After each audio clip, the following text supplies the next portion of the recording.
Ikaw ay isa sa mga mananaya, pero lagi ka natatalo sa inyong mga tinatayaan.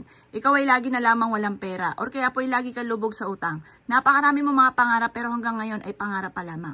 Bukod sa inyong sipag at tiyaga, mainam na, subukan niyo po itong gawin sa pamamagitan ng luya.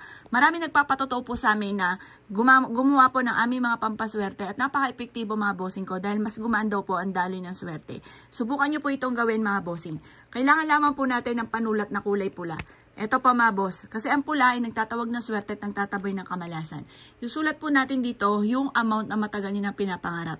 Pero bago nyo isulat yung amount na matagal mo nang pinapangarap, ay mas mainam mga bossing ko, na isulat nyo muna ang inyong pong tunay na pangalan. Sulat po muna natin, Apple Pagyo. Sample lamang po ito, pangalan nyo po ay susulat po ninyo.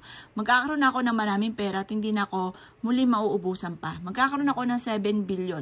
Siyempre mangangarap din naman tayo, yung tipo ba na talagang malaking halagang pera. At pagkatapos ito mga bossing ko, isulat nyo rin po dito, magkakaroon ako ng bagong bahay.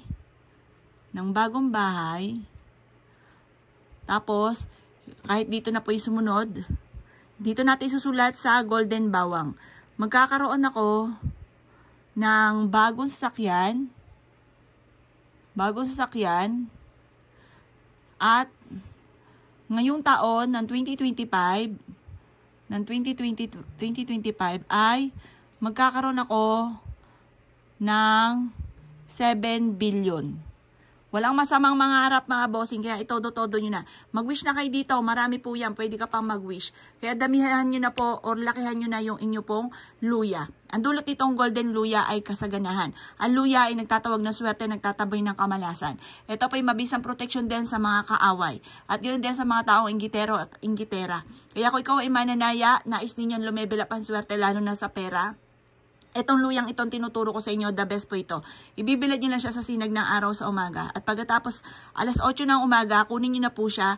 Pwede nyo, yung kalahati nito, ilagay nyo po siya sa may bag po ninyo. Yung kalahati naman, yung iba naman sa wallet ninyo, or kaya pwede rin ninyong isabit sa may pintuan. Ang dulot ito ay napakaswerte. Kayo mismo ay ma-amaze dahil magsusunod-sunod ang pasok ng swerte matapos nyo po itong gawin. Lagi nyo tatandaan, kapag sinulat nyo po yan at sinulat din ang pangalan, huwag nyo ilalagay sa sahig.